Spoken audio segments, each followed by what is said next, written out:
Good afternoon all of you. कल मैंने आप लोगों को चैप्टर 12 का हिमालय हम का फर्स्ट पार्ट पढ़ाया था। तो पेज नंबर 54 निकालिए। तो उसकी पंक्तियां मैं पढ़ती हूँ। इस धरती का हर लाल खुशी से उदय अस्त अपनाता है, गिरिराज हिमालय से भारत का कुछ ऐसा ही नाता है। तो हिमालय की तरह भारतीय जवान भी अमर हैं, क्योंकि वह जीवन और मृत्यु पर सोच विचार कर यह चिंता नहीं करते हैं। ना सोचते हैं, ना विचारते हैं, ना वो चिंता ही करते उस बात की।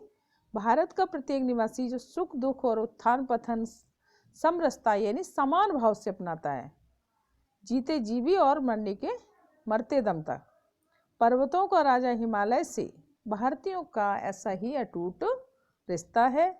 विशेष इसका हमें जीवन के उत्थान और पतन, सुख दुख दोनों स्थितियों में समान भाव से भोग करना चाहिए।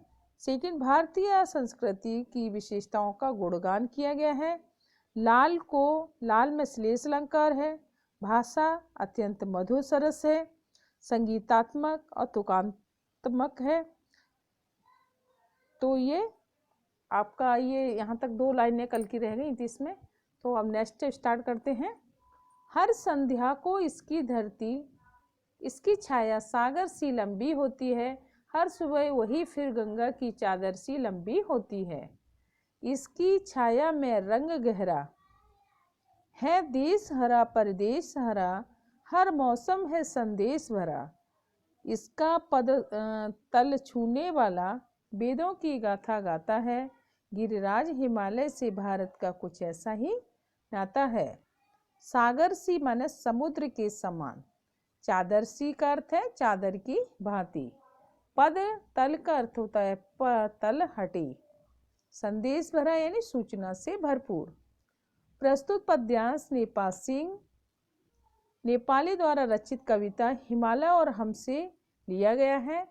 कवि हिमालय और भारतीयों के संबंधों पर प्रकाश डालते हुए कहता है, हर संध्या को इसकी छाया सागर सी लंबी होती है, हर सुबह वही फिर गंगा की चादर सी लंबी होती है। तो कवि यहाँ कहता है, हिमालय पर्वत की संध्या के समय छाया सागर के समान लंबी होती है और वह हर सुबह गंगा की चादर की तरह लंबी होती है।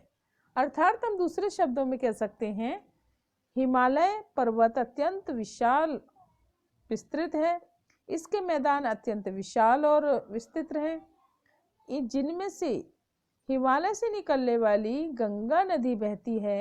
गंगा के मैदान अत्यंत उपजाऊ है, इसकी छाया में रंग गहरा है, देश हरा परदेश हरा। गंगा नदी के मैदानों के खेत हरे भरे हैं, फसलें लहराती हैं। हिमालय की गोद में बसा भारत और दूसरे देश से भी इससे निकलने वाली नदियों के कारण ये हरा भरा है।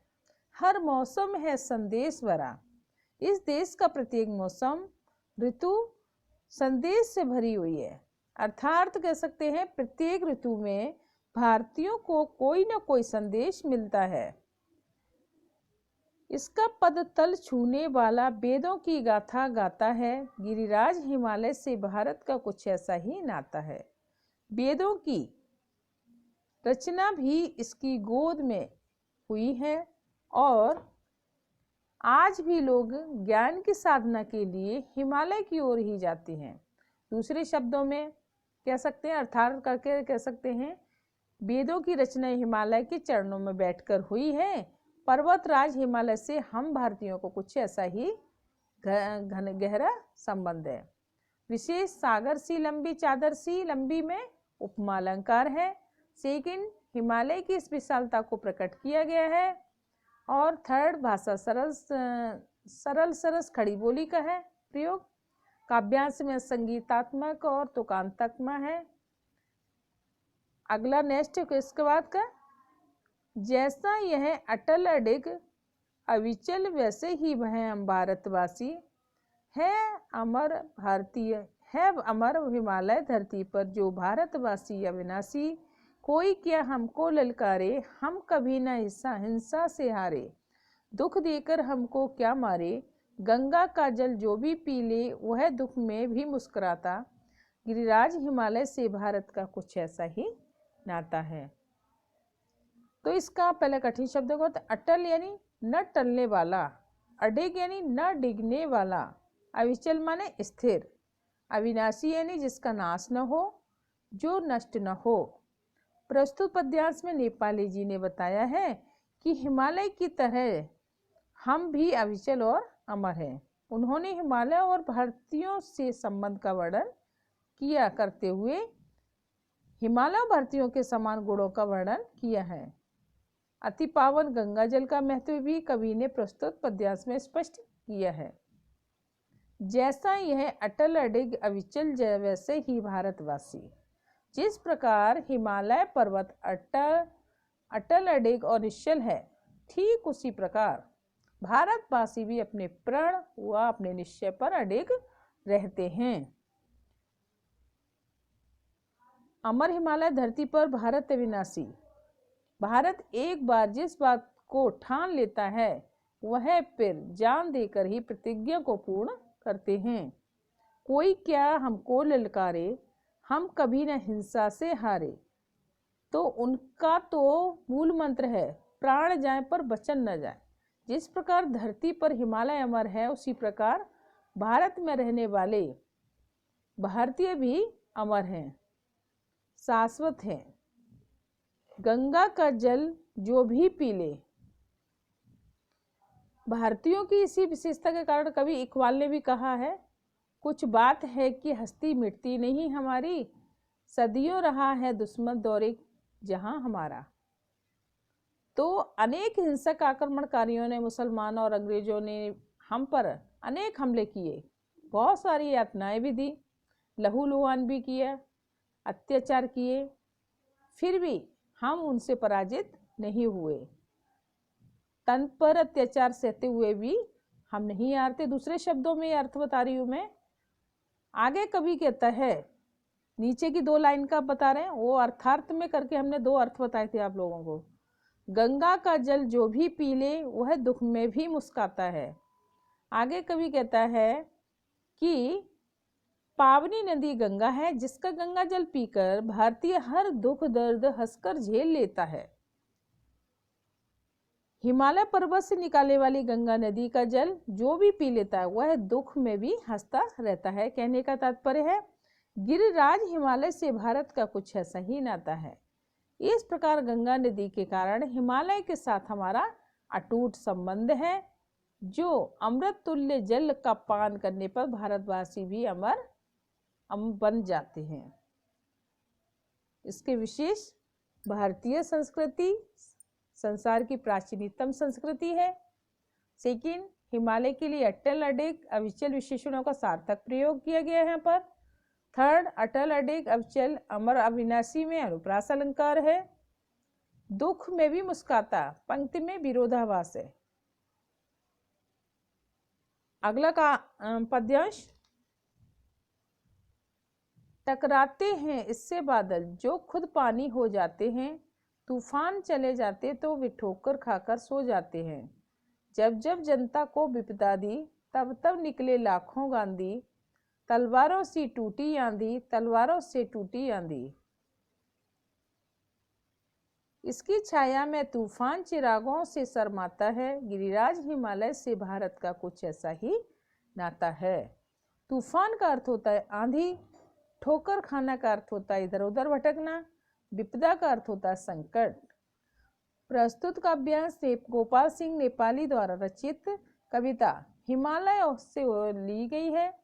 हिमालय और भारतीयों के संबंधों पर प्रकाश डालते हुए नेपाली जी हिमालय और भारतीयों के सामाजिक विशेषताओं का पर प्रकाश डालते हुए कहते हैं, टकराते हैं इससे बादल जो खुद पानी हो जाते हैं, तूफान चले जाते हैं तो ठोकर खाकर सो जाते हैं। कवि कहते हैं, हिमालय पर्वत अत्यंत ही ऊंचा है। इसकी चोटियों से मानसून के बादल जब टकराते हैं और स्वयं ही वर्षा के रूप में बरस पड़ते हैं। भाव अर्थार्थ कह सकते हैं दूसरे शब्दों में कि हिमालय बादलों को रोककर भारतवर्ष की में वर्षा करता है। इस प्रकार जो हमसे टकराता है वो चूर चूर हो जाता है। जब जब जनता को विपदा दी तब तब निकले लाखों गांधी। तो हिमालय से टकराकर तूफान जब शांत हो जाते हैं उनमें से इतनी भी शक्ति नहीं रहती कि वो दीपक भी बुझा पाए। दूसरे शब्दों में हिमालय की छत्र छाया में रहने वाले हमारा कुछ नहीं बिगाड़ पाते हैं। रहने वालों का कुछ नहीं बिगाड़ पाते, सॉरी। यह हिमालय सदैव आक्रमणकारियों से हमारी रक्षा करता है। जब जब भी शासन ने भारत की जनता पर विपत्ति डालना दुख दिए हैं, तब तब जनता की विपत्तियों को दूर करने के लिए, दुखों को छुटकारा दिलाने के लिए लाखों गांधी जो सत्याग्रही बनकर घर बार की चिंता छोड़कर निकल पड़ते हैं। इसकी छाया में तूफान चिरागों में शर्माता है। गिरिराज हिमालय का भारत का कुछ ऐसा ही नाता है। हिमालय पर्वत छाया में आकर खड़े बड़े बड़े तूफान भी कमजोर पड़ जाते हैं। उनमें चिराग अर्थात कह सकते हैं दीपक को बुझाने की शक्ति नहीं रहती है। हम भारतवासियों का हिमालय पर्वत से कुछ ऐसा ही संबंध है। विशेष कवि ने हिमालय के लाखों लाभों का वर्णन किया है। सिकिन तलवारों में उपमालंकार है। थर्ड, जब जब तब तब में पुनरुक्ता प्रकाश है। और फोर, पानी हो जाना ठोकर खाना मुहावरे से पद से अलंकृत है। तो ये आप लोगों का कंप्लीट हो गया है पूरा चैप्टर। अच्छे से पढ़कर याद करिएगा इसको, और नोट्स भी आप लोग लिखकर याद करें।